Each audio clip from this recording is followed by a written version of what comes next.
Salam əziz yoldaşlar, hər birinizi xoş gördük. Mən İstinad Akademinin məntiq müəllimi Məmməd Leyla.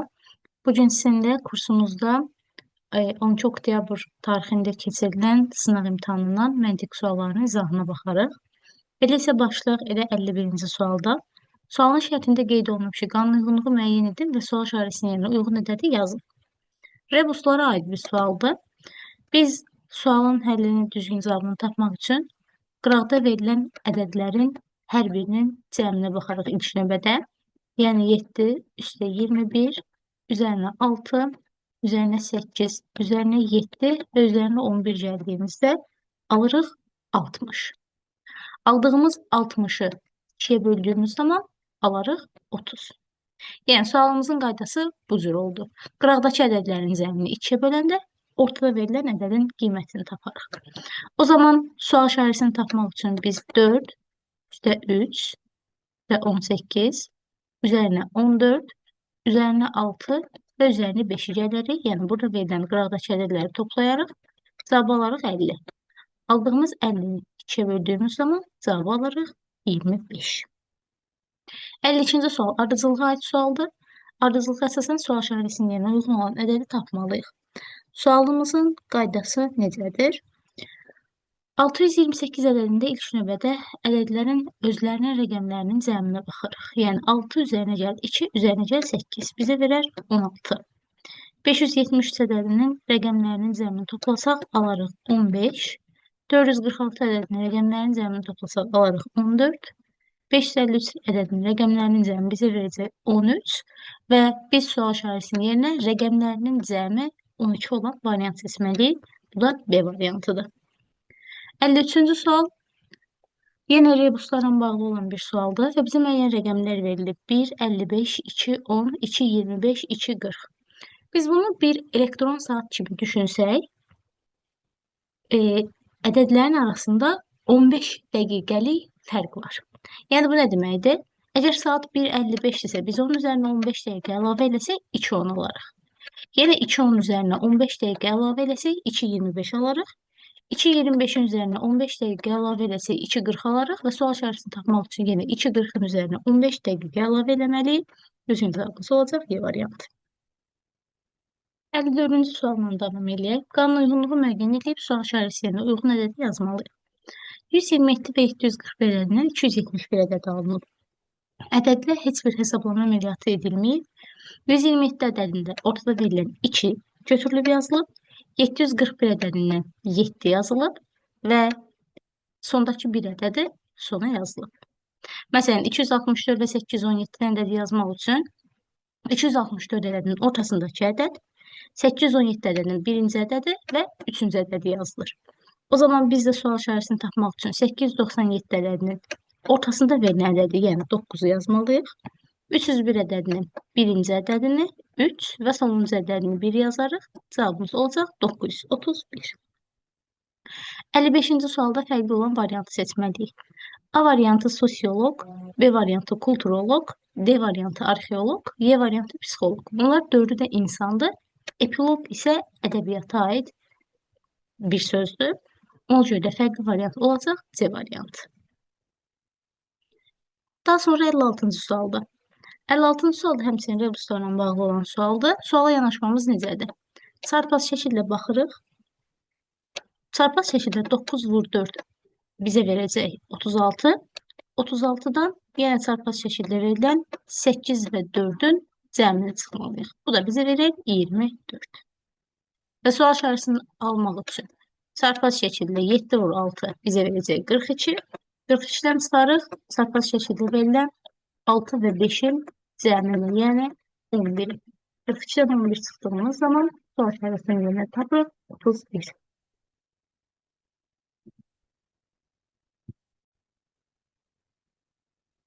Daha sonra 57-ci sualda qanun uyğunluğu müəyyən eləməliyik. Ardıcıllıq sualıdır. 123-dən 124 almaq üçün üzərinə 123-ün özünün birinci rəqəmini gəlmişik. 124-ün üzərinə özünün ikinci rəqəmini gəldiyimiz zaman alırıq 126. 126-nın üzərinə özünün üçüncü rəqəmini gəldiyimiz zaman alırıq 132. 132-nin üzərinə özünün birinci rəqəmini gəldiyimiz zaman alırıq 133. 133'ün üzerine yeniden özünün ikinci rəqəmini gəldiyimiz zaman 136 və 136'nın üzerine özünün üçüncü rəqəmini gəldiyimiz zaman 142 alırıq. 143'ün üzerine özünün birinci rəqəmini gəlirik 143. 143 üzerine özünün ikinci rəqəmini, yəni 4 gəlirik 147 və sual işarəsini tapmaq üçün 147'nin üzerine özünün üçüncü rəqəmini gəlməliyik. Düzgün cavabımız olacaq C variantı. 58-ci sual analoji anagrama aid bir sualda birinci iki söz arasındakı məntiqi əlaqəyə uyğun olaraq düzgün cavab variantını seçməliyik. Bina, memar, sual işarəsi, xoreoqraf. Burada düzgün cavab variantı B variantı olacaq. Memar binanı tikən insandır, xoreoqraf isə rəqs hərəkətlərini hazırlayan insandır. Ona görə düzgün cavab variantımız olacaq B variantı. Növbəti 59-cu sual kifayət qədər rahat sualdır. Biz qrafda verilən ədədlərdən ortada verilən ədədi almalıyıq. Burada verilir məsələn 43. Bunların hasili də bizə 120 verər. 10 və 12'nin hasili də bizə 120 verər. O zaman 24 və K'nın hasili də bizə 120 verər. Biz K'nın qiymətini buradan tapırıq 5'ə bərabərdir. Həmçinin 15 və 8'in hasili bizə 120 verir. 6 və L'in hasili bizə 120 verirsə, L'in də qiyməti bərabər olacaq 20'yə. K verilinin cəmi istənilir. 5'in üzerine 20'ni gələrək düzgün cavabımız olacaq Y variantı. Daha sonra davam eləyək 60 nömrəli sualına. 60-cı sualda da həmçinin sual işarəsinin yerinə uyğun ədədi yazmalıyıq. Biz ən birinci mötərizənin içindən başlayarıq. 2 operator C-ni həll eləmək üçün gətirib burada yerinə qoyarıq. A-nın qiyməti bərabərdir 2'yə, B-nin qiyməti bərabərdir C-yə. Gətirib yerinə qoyduğumuz zaman alırıq A üstü B, biz də alırıq 2 üstü C. Yəni bizim mötərizəmizin qiyməti bərabər olacaq 2 üstü C-yə.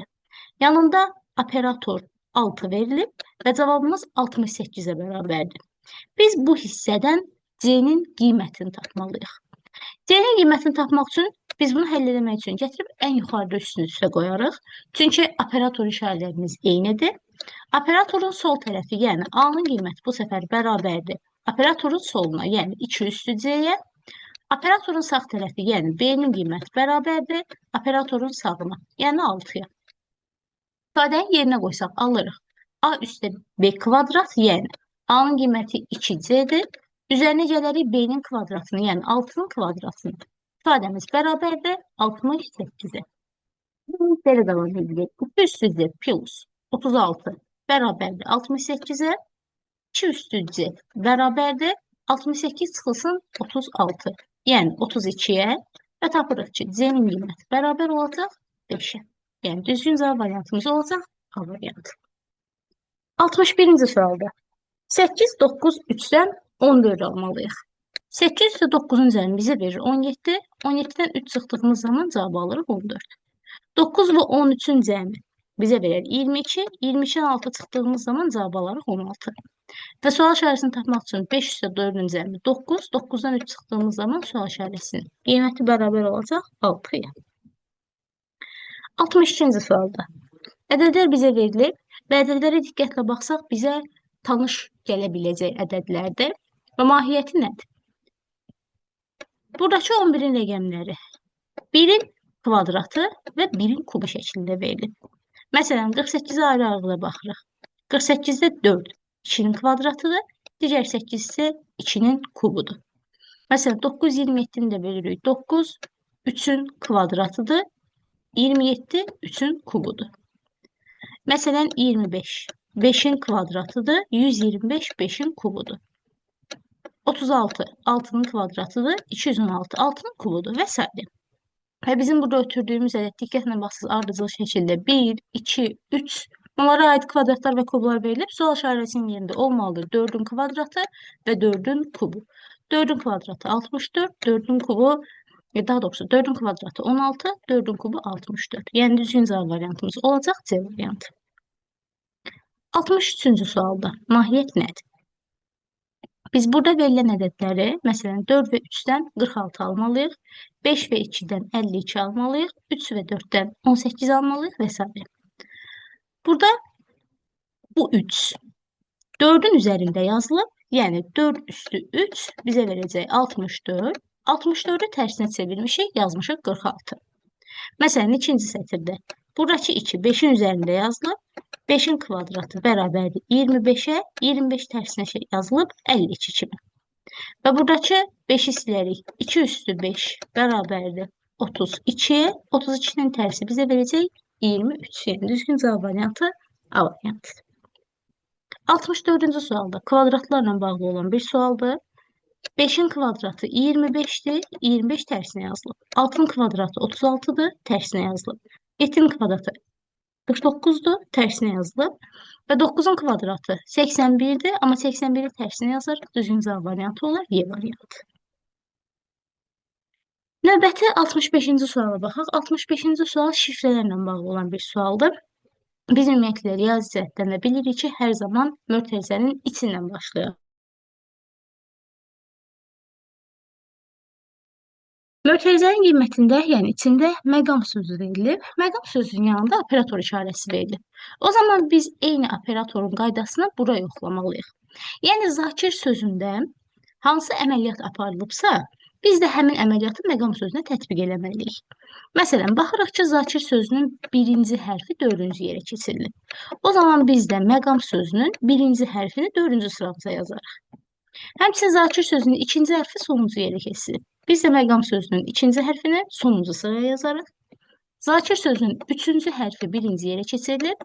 Biz də məqam sözünün üçüncü hərfini birinci sırada yazarıq. Zakir sözünün dördüncü hərfi ikinci sıradadır. Məqam sözünün dördüncü hərfini ikinci sırada yazarıq. Zakir sözünün beşinci hərfi üçüncü sıradadır. Biz də məqam sözünün beşinci hərfini üçüncü sırada yazarıq.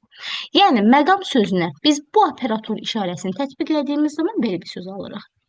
Və diqqətlə baxsaq, bu sözə biz çöldə verilən digər operator işarəsini də tətbiq eləməliyik. Yəni, üçbucağın qaydasını da tətbiq eləməliyik. Üçbucağın qaydasını tətbiq eləmək üçün gəlib baxırıq yuxarıdakı sözə. Yuxarıda verilən fakir sözündən kafir sözü alınır. Yəni, yerində hərflərin yerləri dəyişilir. Hərflərin yerləri necə dəyişilibsə, biz də həmin qanuna uyğunluğa əsasən bizə verilən sözdən sual işarəsini almalıyıq. Məsələn, burada sözün birinci hərfi, yəni F hərfi 3-cü sıraya keçirilir. O zaman biz də əlimizdə olan sözün birinci hərfini 3-cü sıraya yazmalıyıq. Daha sonra fakir sözün A hərfi, yəni ikinci hərfi ilə olduğu yerdə qalıb. Biz də o zaman öz sözümüzün ikinci hərfini, yəni A hərfini olduğu yerə saxlayırıq. Bizim üçüncü hərfimiz birinci sıraya keçir. Biz də üçüncü hərfimizi, yəni M hərfini birinci sıraya yazarıq. Dördüncü hərfimiz elə olduğu yerdə qalıb. Biz də öz dördüncü hərfimizi olduğu yerdə saxlayarıq. Və beşinci hərfimiz yenidən olduğu yerdə qalıb. Biz də beşinci hərfimizi olduğu yerdə saxlayarıq. Yəni, bizim məqam sözünə iki operator işarəsini tətbiq edəndən sonra alacağımız düzgün cavab variantı C variantıdır. Davam edək 66-cı sualla. Analogiyaya əsasən doğru cavab variantını seçməliyik. Fiqur, kvadrat, ağac, sual işarəsi. Kvadrat fiqurun bir növüdür. Elə cavab variantı seçməliyik ki, həmin cavab variantı da ağacın bir növü olsun. Bu da olacaq B variantı, yəni şam ağacın bir növüdür. 67-ci sual piramida şəklində verilən sualdır. Mahiyyət nədir? Biz birinci sətirdən ikinci sətri almışıq, yəni 8-dən 48 almışıq. 8-i 6-ya vurduğumuz zaman cavab alarıq 48. 48-i yenidən 6-ya vurduğumuz zaman cavab alarıq 288. 288-i 6-ya vurduğumuz zaman cavab alarıq 1728. Deməli, bizdə eksi olan sual işarəsinin yerinə yazılmalı olduğu ədəd 7 ədəd. 68-ci sualdan davam edək. Sual işarəsinin yerinə uyğun ədədi seçməliyik. Burada sıralama pozulmuyor. Sıralamanın pozulmadığını hardan bilirik? Çünki məsələn, baxın, ikinci hərfimizlə dördüncü hərfimiz eynidir. Şifrəmizin də ikincisindən dördüncüsü eynidir.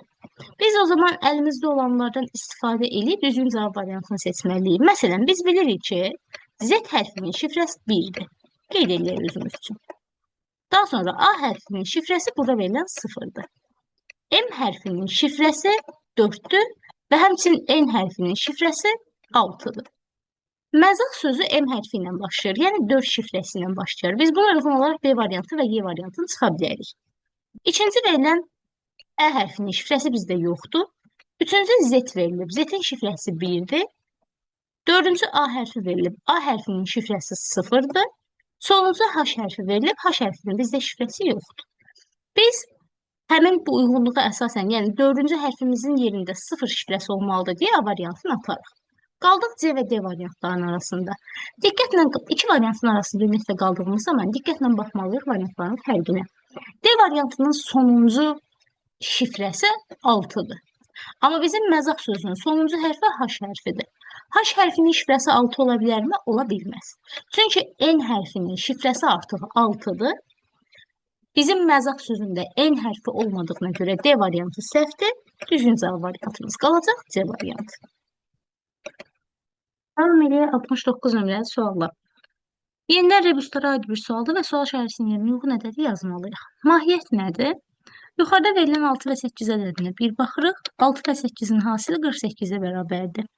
Aşağıda verilən 3 və 4 ədədinin hasili 12-yə bərabərdir. 48-in 12-yə nisbəti bizə verəcək aşağıda verilən 4-dür. O zaman sual şərhəsini tapmaq üçün yuxarıda verilən 7 və 6 ədədinin hasilini bölərik aşağıda verilən 3 və 1 ədədinin hasilinə. Cavabımız olacaq C variantı, yəni 14. Növbəti 70-ci sualda qanun uyğunluğu müəyyən edib sual şərhəsində və düzgün variantı tapmalıyıq.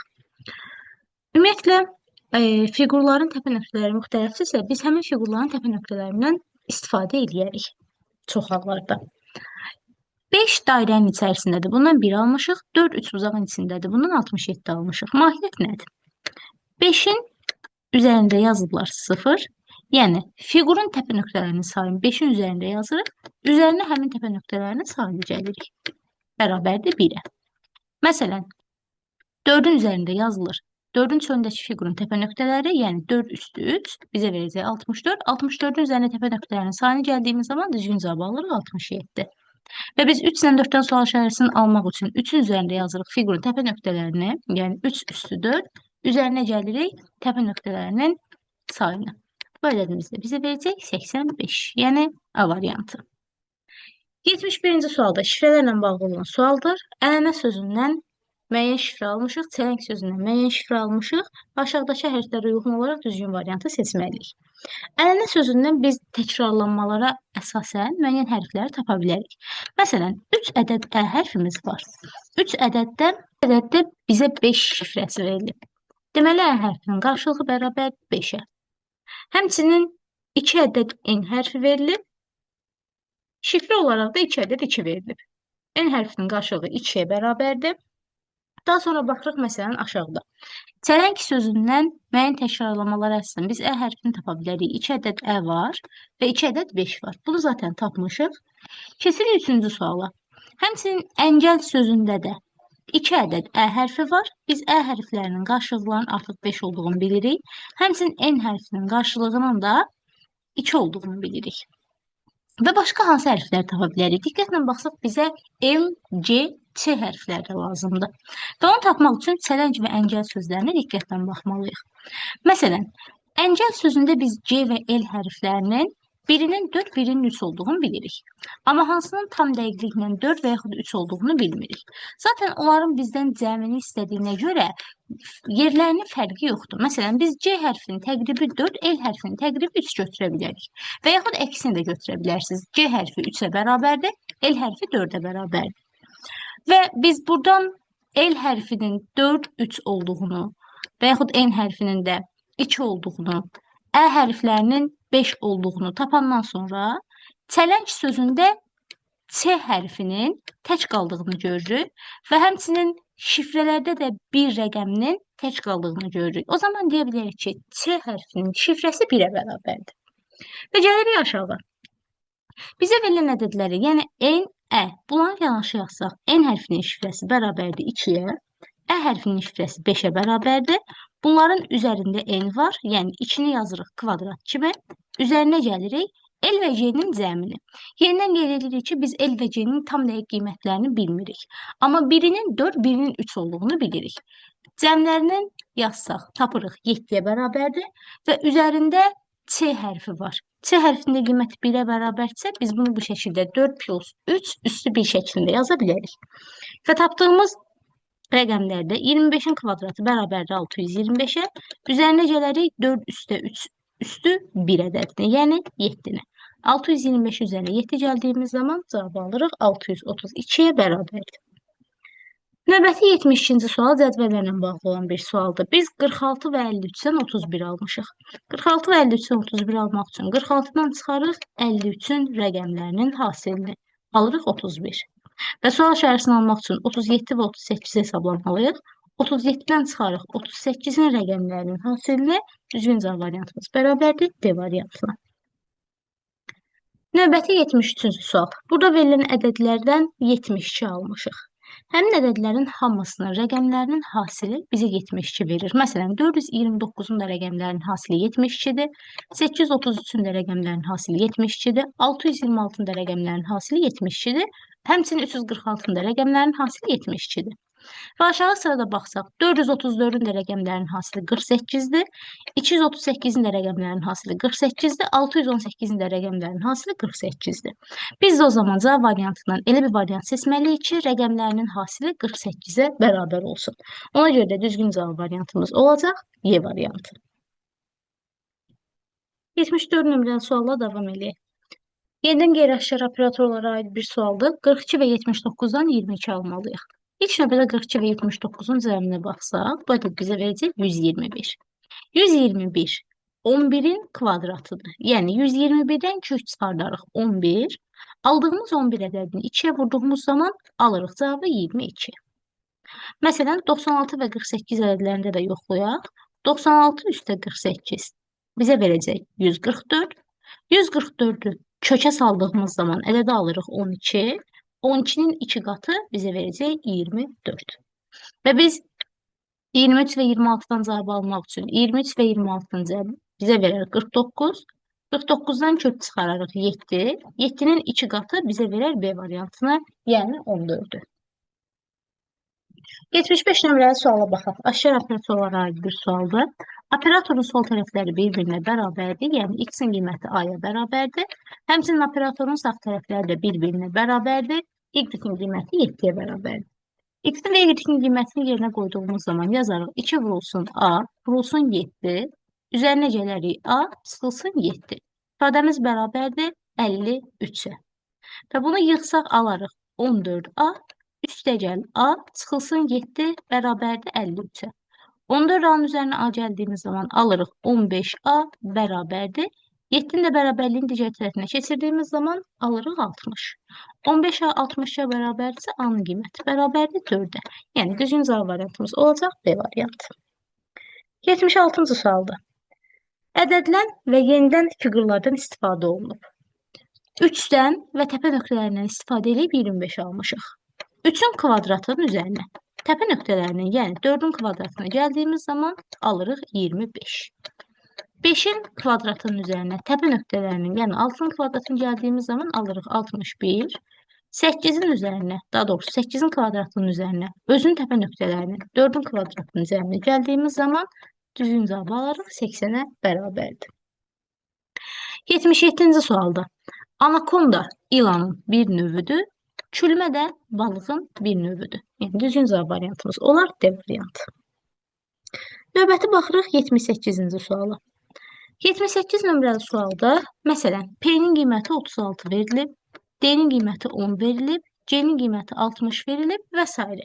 Bizdən H-ın qiymətini tapmağımız tələb olunur. Bu tip suallarda biz 3 şeyə fikir veririk. 1. Fiqurun özünün təpə nöqtələrinə, birləşdiyi fiqurun təpə nöqtələrinə və çıxan xəttlərin sayına. İlk növbədə bunlara diqqətlə fikir verməliyik. Məsələn, baxırıq ki, 36 alınıb P-nin qiyməti. 36-nın birləşdiyi, yəni daha doğrusu P-nin birləşdiyi fiqurların təpə nöqtələrinə baxsaq, məsələn, buradan birləşib 3 bucağa, digər tərəfdən birləşib 4 bucağa, digər tərəfdən birləşib 5 bucağa. Biz bunların cəminə baxsaq, bu ədədlərin cəmi bizə verəcək 12 və 12-ni 36-nın özündən çıxan xəttlərin sayına vurduğumuz zaman cavabı alırıq ki, 36-ya bərabərdir. Məsələn, başqa bir şey də yoxlayaq. Bizə verilib D 10-a bərabərdir. D-nin birləşdiyi fiqurların təpə nöqtələrinə baxsaq, birləşib dairəyə. Dairənin təpə nöqtələri 0-dır. Buradan da birləşib 5 bucaqlıyıq, yəni 5-ə. Bunların cəmlərini D-nin özündən çıxan xəttlərin sayına vursaq, yəni 2-yə vursaq, həqiqətində cavabı alırıq. D-nin qiyməti 10-a bərabərdir. Deməli, qaydamız belədir ki, Biz fiqurun içində yazılan rəqəmi tapmaq üçün fiqurun birləşdiyi fiqurların təpə nöqtələrini toplayıb çıxan xətlərin sayına vurmalıyıq. Məsələn, h tapmaq üçün baxırıq ki, h birləşib 4 bucaqlıya. Digər tərəfdən h birləşib 5 bucaqlıya. Digər tərəfdən h birləşib yenidən 4 bucaqlıya. Bu ədədlərin cəmi bizə verir 13. Bunu vurarıq h-dan çıxan xətlərin sayına, yəni 3-ə. 13-ü 3-ə vurduğumuz zaman düzgün cavabımız bərabər olacaq 39-a.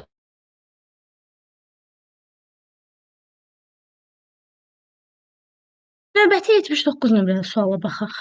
79 nömrəli sualda mahiyyət necədir? Fiqurların hər birinin cəmləri eynidir. Məsələn, 11, 4, 3. Bunların da cəmi 18-ə bərabərdir. 9, 2, 7. Bunların da cəmi 18-ə bərabərdir. 3, 14 və sual işarəsi. Bunlar da cəmi 18-ə bərabərdir. Onda bizim çatışmayan ədədimiz olacaq 1. Yəni, B variantı. 80 nömrəli sual yenə ardıcıllığa aid bir sualdır və burada diqqətlə baxsaq, üçlü ardıcıllıq var. Üçlü ardıcılığı tapmaq üçün də bizə verilən ədədin birini dairəyə alırıq, birinin altına xətt çəkirik, birini boş buraxarıq. Yenidən dairəyə alarıq, altına xətt çəkirik, boş buraxarıq. Dairəyə alırıq, altına xətt çəkirik, boş buraxarıq.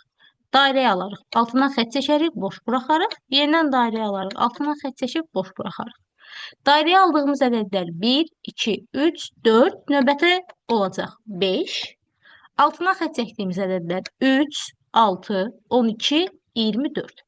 2 dəfə artır. Biz də növbəti altına xətt çəkdiyimiz ədədi tapmaq üçün 24-ü 2-yə vurarıq və taparıq ki, 48-ə bərabərdir. Yəni, düzgün cavab variantı 5 və 48-dir.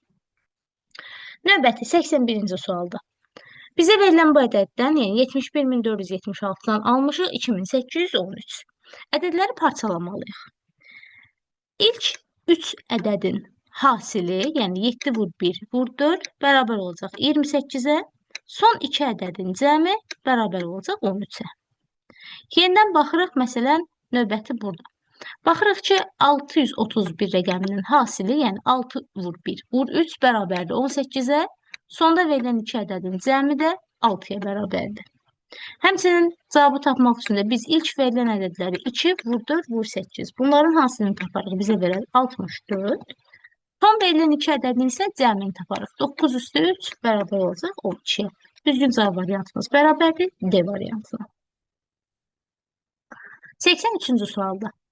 Biz K-nı və L-i tapmalıyıq. Deməli, suala həm sətir üzrə baxarıq, həm sütun üzrə baxarıq. Sətir üzrə baxdığımız zaman 4, 5 və 3-dən 17-ni almaq üçün 4 və 5-i bir-birinə vurarıq, alarıq 20. 20-dən 3 çıxdığımız zaman alarıq 17. Məsələn, ikinci sətirdə də baxsaq, 6 vur 3, 18, 18-dən 6 çıxdığımız zaman 12 alarıq. K-nın qiymətini tapmaq üçün 5 və 3-ü bir-birinə vurarıq, 15. 15-dən 3 çıxdığımız zaman K-nın qiymətini, yəni 12-ni alarıq. K-nın qiymətini tapdıq. Növbəti olaraq gəlirəm L-in qiymətini tapmağa. L-in qiymətini tapmaq üçün biz bu ədədlərə baxmalıyıq sütun üzrə. 4, 6, 5-dən 29 alarıq. Necə alarıq bəs? 6 və 4-ün hasilinin üzərinə 5 gəldiyimiz zaman cavabı alarıq 29. 5 və 3-ün hasilinin üzərinə 3 gəldiyimiz zaman cavabı alarıq 18. L-in qiymətini tapmaq üçün də 6 vur 3 ədədinin üzərinə 3 gəldiyimiz zaman L-in qiymətini, yəni 21-i taparıq. K ilə L-in cəmi də K-nın qiyməti 12-dir. L-in qiyməti 21-dir. Bunların cəmləri bizə verəcək C variantı, yəni 33. 84-cü sualda 8, 2 və 3-dən 48 almaq üçün sadəcə bunların hasilini tapmaq kifayətdir. 13, 1, 0-dan hasilini taparıq. 16, 3, 1-in hasilini tapdığımız zaman cavab alaraq D variantı, yəni 48. 85-ci sualda 1 və 3-dən M almalıyıq, 1 və 5-dən 24 almalıyıq, 1 və 7-dən 48 almalıyıq. Həmçinin ikinci sətirdə 2 və 3-dən 5 almalıyıq, 2 və 5-dən 21 almalıyıq və s. Biz baxırıq 1 və 5-dən 24 almaq üçün 5-in kvadratından 1-in kvadratını çıxdığımız zaman alarıq 24. Məsələn, başqa bir şey də yoxlayaq. 3 və 7-dən burada verilən 40 alınır. Biz 7-nin kvadratından 3-ün kvadratını çıxdığımız zaman alarıq 40. Deməli, bizə verilən hərfləri tapmaq üçün kvadratların fərqini tapmalıyıq. O zaman M-in qiyməti bərabərdir. 3-ün kvadratı çıxılsın 1-in kvadratı, yəni M bərabərdir 8-ə. K-nın qiymətini tapmaq üçün də biz 5-in kvadratından çıxarıq 3-ün kvadratını. Bu da bizə verəcək 16. K-nın da qiyməti 16-ya bərabərdir. Bunların hasilini tapdığımız zaman düzgün cavab variantı olacaq 128. 86-cı sualda biz aşkar operatorlara aid bir suala baxırıq hal-hazırda. Operatorun yenidən sol tərəfləri bir-birinə bərabərdir. Yəni A-nın qiyməti 3-ə bərabərdir, B-nin qiyməti 4-ə bərabərdir. Gətirib gördüyümüz bütün A-ların yerinə 3, B-lərin yerinə 4 yazmalıyıq. Yazırıq 3 operator 4 bərabərdir. 8 vurulsun A. Yəni 8 vurulsun 3 üstəgəl 7 vurulsun 4. Burada yaxşı olar ki, bu sualı hesablamaq üçün 3 operator 4-ü özümüz üçün x ilə əvəzləyək. Hesablamaq bizim üçün daha rahat olar. Yəni 2 bölünsün x bərabərdir. Bunların cəminə bizə verəcək onların cəmi 52. O zaman x-in də qiyməti bərabər olacaq 2 bölünsün 52-yə. Bu ədəddə ixtisar olunacaq, cavab olacaq 26-da 1. Yəni düzgün cavab variantı olacaq A variantı. Növbəti 87-ci suala baxaq. 87-ci sualda da biz ən birinci mötərizələrin içini həll edərik. Məsələn, 10 operator x-i həll etmək üçün gətirib yerinə qoyarıq. Tam da burada. O zaman qeyd edirik 2 vurulsun 10, üstəgəl 3 vurulsun x plus 2. Bizə verilən birinci mötərizəmizin cavabı burada bərabərdir. İkinci tərəfdə baxırıq ki, x operatoru altını əldə eləməkdəyik. Və buradan da bilirik ki, biz operatorun solları bir-birinə bərabərdir. Yəni, A-nın qiyməti x-ə bərabər olacaq, B-nin qiyməti də 6-ya bərabər olacaq. A-nın x, B-nin 6 qiymətini yerinə qoyub, tam da bu sualın həlli üçün yazırıq. Yəni, 2 vurulsun x, üzərinə gəlirik 3 vurulsun B-nin qiyməti, yəni 6, üstəgəl 2. Birinci mötərizənin qiymətindən ikinci mötərizənin qiymətinə çıxdığımız zaman düzgün cavabı alırıq 10-a bərabərdir. Bu da sadə tənliyə gətirib çıxarır. Birinci mötərizənin içərisində 2 vurulsun 10, 20. Üzərinə 2 gəldiyimiz zaman alırıq 22, üstəgəl 3x çıxılsın. İkinci mötərizəyə baxırıq. Qeyd olunub 2x, üstəgəl 3 vur 6, 18, üstə 2, 20-yə bərabərdir. Bu ifadəmiz cavabı 10-a bərabərdir. Və burada da tənliyi həll eləmək üçün yazarıq. 22 üstəgəl 3x çıxılsın. Mötərizəni açsaq, alarıq 2x çıxılsın 20. Mötərizənin içində mənfi ədəd varsa, mötərizənin içi eksi dəyişməlidir. Bu ifadə bərabərdir 10-a. Digər tərəfdən 22-dən 20 çıxdığımız zaman alırıq 2 üstəgəl 3x-dən 2x çıxdığımız zaman alırıq x. Bərabərdir 10-a. X-in də qiyməti bərabər olacaq 8-ə. Yəni, düzgün cavab variantımız bərabərdir B variantına. 88-ci sualda 61, 10, 17. Bu ədədlərin arasında hansı əlaqə var? Sətir üzrə ilk olaraq yoxladığımız zaman 61-dən 10 çıxarıq 51. 51-i 3-ə böldüyümüz zaman düzgün cavab alırıq 17-yə bərabərdir. Və biz y-nin qiymətini tapmaq üçün də 46-dan 16 çıxarıq, alarıq 30. 30-u 3-ə böldüyümüz zaman düzgün cavab variantı bərabər olacaq 10-a. 89-cu sualda bu ədədlərə baxarıq üzbəüz şəkildə. 52-dən 94 almışıq, 72-dən 81 almışıq və s. 52-dən 94 almaq üçün 52-nin rəqəmlərinin cəmini toplayarıq, bizə verər 7. 7-nin kvadratı 49-a bərabərdir və biz 49-u tərsinə çevirib 94 yazırıq. 26-nın rəqəmlərinin cəmi 8-dir. 8-in kvadratı bizə verir 64. 64-ün rəqəmlərini tərsinə çevirərək düzgün cavab variantımız olacaq B variantı. Növbəti 90-cı sualda. 90-cı sualda, məsələn, burada verilən 7 və 8-dən 11 almışıq. 8 və 6-dan 12 almışıq və s. 7 və 8-dən 11 almaq üçün biz nə edirik? 7 və 8-in ədədlərinin hasilini taparıq. Alınar 56. 56 rəqəminin cəmlərini taparıq. Bu da bizə verər 11. Məsələn, 8 və 6-dan 12 almaq üçün 8 və 6-nın hasilini tapırıq, alırıq 48. 48-in rəqəmlərinin cəmi bizə verəcək 12. Və o zaman biz sual işarəsini almaq üçün 5 və 6-dan istifadə edərək, 5 və 6-nın hasili bizə verər 30. 30-un rəqəmlərinin cəmi bizə verəcək 3. Yəni, düzgün cavab variantı olacaq D variantı. 91-ci sualda da qıraqlarda baxırıq ki, kiçik ədədlər verilib, ortada böyük ədədlər verilib. O zaman nə edərik? İlk növbədə qıraqdakı ədədlərdən ortadakı ədədləri almağa çalışarıq.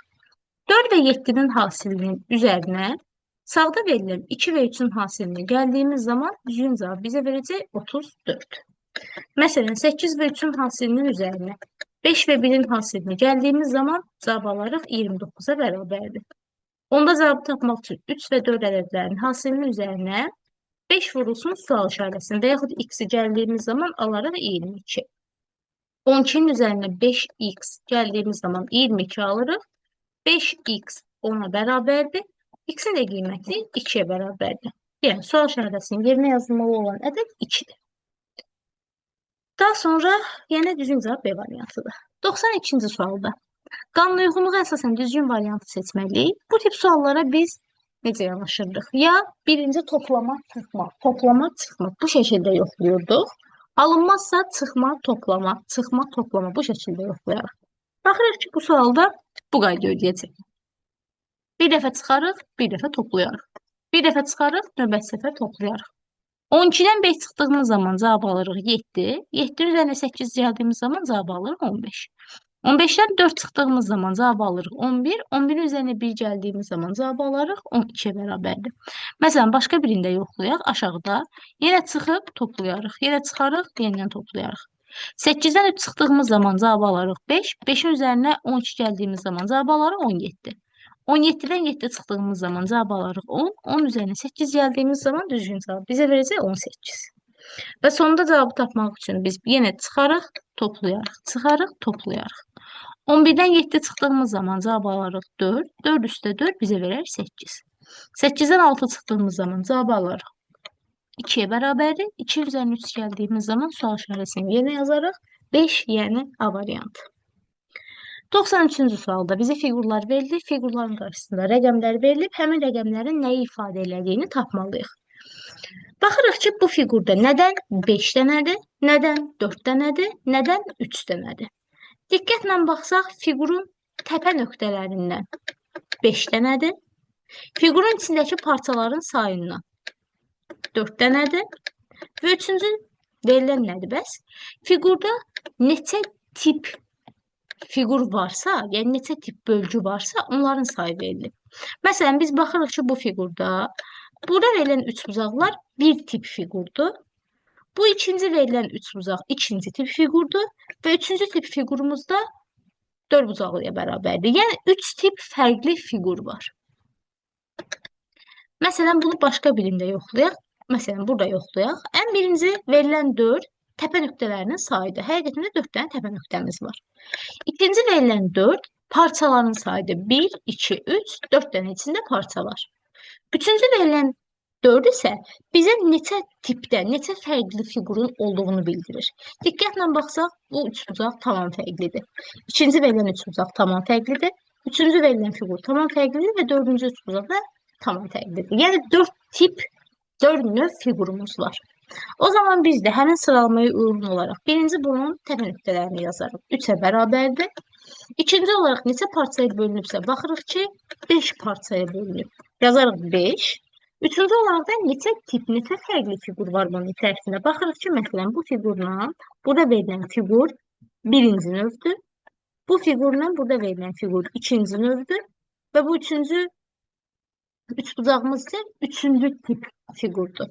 Ona görə də 3 fərqli növdə fiqur olacaq. Düzgün cavab variantımız olacaq A variantı. Növbəti 94-cü suala baxaq. 32 və 10-dan 4 almışıq. 32 və 10-dan 4 almaq üçün ən birinci rəqəmlərin fərqini tapırıq. Bizə verir 22. 22-nin rəqəmlərinin hasili 4-ə bərabərdir. Düzgün cavabı tapmaq üçün də 96-dan 42-ni çıxarıq. Alarıq 54. 54-ün rəqəmlərinin hasili bizə verəcək A variantını, yəni 20-ni. 95-ci sualda qanuna uyğunluğa əsasən düzgün variantı seçməliyik. Qıraqlarda ədədlər verilib, ortada yenidən ədədlər verilib. Biz qıraqlardakı ədədləri, yəni 11, 5, 7, 8, 13 və 6 topladığımız zaman alırıq 50. 50'ni 2'ye böldüyümüz zaman ortadakı ədədi alırıq, yəni 25. O zaman sual işarəsini tapmaq üçün də yenə ortada verilən ədədləri cəmini taparıq. 9 üstə 5, üstə 6, üstə sual işarəsi, yəni x, üstə 18, üstə 12. Bu cəm bizə neçə verirsə, 2-yə böldüyümüz zaman ortadakı ədədi tapmalıyıq. 26-nı tapmalıyıq. Deməli, buradakı, yəni yuxarıda verilən ədədlərin cəmləri bizə 52 verməlidir. Və sual işarəsinin yerinə, yəni x-in yerinə 2 yazdığımız zaman həqiqətən də yuxarıdakı sıra bizə 52 verəcək. Düzgün cavab variantı bərabərdir, C variantı. Daha sonra 96-cı suala baxaq. 96-cı sualda 3, 4, 8-dən 4 almalıyıq. Almaq üçün ilk ikisinin hasilindən sonuncusunu çıxdığımız zaman alırıq 4-ü. 5 vur 2, 10. Ondan 4 çıxdığımız zaman alırıq 6. Sual işarəsini tapmaq üçün də 4 və 5-i bir-birinə vurarıq 20. 20-də 9 çıxdığımız zaman sual işarəsinin qiyməti bərabər olacaq 11-ə. 97-ci sual. Qanuna uyğunluq əsasında düzgün variantı seçməliyik. 64 və 27-dən 10 alarıq. 64 və 27-dən 10 almaq üçün 6 və 4-ün rəqəmlərinin hasilindən 2 və 7-nin rəqəmlərinin hasilini çıxarıq. Bu da bizə verəcək 10. 63 və 21-dən sual işarəsi almaq üçün 63-ün rəqəmlərinin hasilindən 21 rəqəmlərinin hasilini çıxarıq. Düzgün cavab variantımız bərabərdir 16-ya. Gəlirik 98-ci suala. Qanuna uyğunluğa əsasən düzgün variantı seçməliyik. Suala ardıcıllıq kimi baxılıb. Yəni 3, 9, 23, 53, 115. 3-dən 9 almaq üçün ədədi 2-yə vurub üzərinə 3 gəlmişik. 9-dan 23 almaq üçün ədədi 2-yə vurub üzərinə 5 gəlmişik. 23-dən 53 almaq üçün 23-ü 2-yə vurub üzərinə 7 gələrik. 53-dən 115 almaq üçün 53-ü 2-yə vurub üzərinə 9 gələrik. O zaman 115-dən də düzgün cavab almaq üçün 115-i 2-yə vurub üzərinə 11 gələ bilərik. Bu halda sual işarəsinin qiymətini ala bilərik. 241-ə bərabərdir. Və digər yandan diqqətlə baxsaq, həmçinin sualın ikinci bir cavabını da tapa bilərik. Məsələn, əgər bizim ardıcıllığımız sual işarəsindən etibarən başlasa, biz o zaman buradakı ədədi 2-yə vurub üzərinə 1 gəldiyimiz zaman 3 qiymətini ala bilərik. Yəni, ardıcıllığımız tamam başlayır ən birinci sıradan. Sual işarəsini 2-yə vurub üzərinə 1 gəlirik. Daha sonra 2-yə vurub üzərinə 3 gələrik. 2-yə vurub üzərinə 5 gələrik. Bu şəkildə olduğu zaman sual işarəsinin yerinə biz 1 rəqəmini də yaza bilərik. Yəni, sualın 2 cavabını, açıq sual kimi olarsa 2 cavabını qeyd edə bilərik. 99 nömrəli sualdan davam edək. 99 nömrəli sualda şifrələrə aid bir sualdır. Biz buna baxmalıyıq ilk növbədə sütun üzrə. Baxırıq ki, sütun üzrə 2 ədəd Z təkrarlanır. Və şifrələrə də baxsaq, birinci sütuna 2 ədəd 7 təkrarlanır. Buradan tapırıq ki, Z-in qarşılığı 7-yə bərabərdir. İkinci sütuna baxdığımız zaman burada 3 ədəd A var və ikinci sütuna baxdığımız zaman 3 ədəd 5 var. Deməli, A-nın qarşılığı 5-ə bərabərdir. Baxırıq üçüncü sütuna. Üçüncü sütunda 4 ədəd H var. Üçüncü sütunda şifrələrimizdən də 4 ədəd 6 var. Və burada diqqətlə baxsaq, üçüncü sütunda R tək qalır. Biz də üçüncü sütuna baxsaq, 8 tək qalır. Deməli, R-in qarşılığı bərabərdir 8-ə. Dördüncü sütunda həmçinin 3 ədəd i hərfi var. Biz onda i-nin də qarşılığını tapa bilərik. Dördüncü sütunda şifrələrdə 3 ədəd 1 var. Deməli, i-nin qarşılığı 1-ə bərabərdir. Və sonuncu sütuna baxsaq, 2 ədəd 50 təkrarlanır. Şifrələrimizin də sonuncu sütuna baxsaq, 2 ədəd 9 var. Biz bəzi hərflərimizi tapmışıq. Həmin hərflərə uyğun olaraq zəhra və zirvə sözlərini tapa bilərik. Məsələn, Z-in qarşılığının 7 olduğunu biliriksə, deməli, 7 ilə başlayan şifrəmizin biri zəhra sözünə aiddir, digəri zirvə sözünə aiddir. Biz i hərfinin 1 olduğunu bilirik. Deməli, zirvə sözünü tapa bilərik. Yəni, 71 ilə başlayan şifrə zirvə sözünün qarşılığıdır. Baxırıq ki, 71842 zirvə sözünün qarşılığıdır. Bunu aşağıda da qeyd edək. Və digər 7 ilə başlayan şifrəmiz zəhra sözünün qarşılığı olacaq. Yəni 72685. O zaman zəhra sözünü də qeyd edirik. 72685 ədədindən 71842 ədədini riyazi qaydada çıxırıq. Düzgün cavabımız bərabərdir 843-ə. Son olaraq davam edək 100 nömrəli sualda. 100 nömrəli sual puzzle parçası şəklində verilib və yazılır ki, yuxarıdakı şəkil kvadrat formasında tamamlamaq üçün lazım olan hissələr aşağıdakılardan hansıdır? İlk növbədə suala yanaşarıq hansı hissədən? Sağ yuxarı küncdən. Sağ yuxarı küncün həm yuxarısı, həm sağı düz xəttdə olmalıdır. Çünki biz bunu kvadratı tamamlayırıq. Və baxırıq ki, bu parçaya uyğun olaraq verilən bir 1, bir də 6-cı hissələrdir.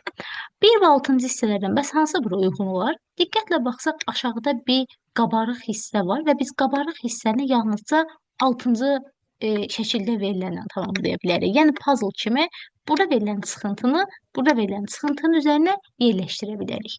Deməli bizim eksi olan hissələrimizdən biri 6-dır və 6 düzgün olduğuna görə bir artıq 1-i düzgün saya bilmərik. Növbəti olaraq 6-nın hissələrinə uyğun şəkli, məsələn, təqribi bura çəksək, bir içəriyə doğru çöküklük var və aşağıdan da biraz qabarıqlıq var. Bunları qeyd eləsək, növbəti baxarıq yuxarı hissəyə.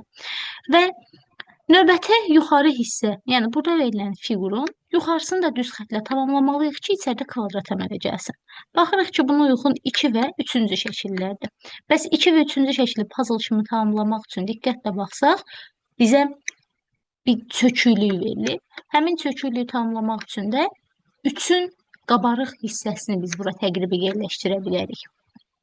Deməli, 2 doğru olmaz. Bizim düzgün variantlarımızdan biri 3'tür və 3-cü şəklin aşağısında bizə verilən bir təqribi olaraq içəri doğru çökük hissə var.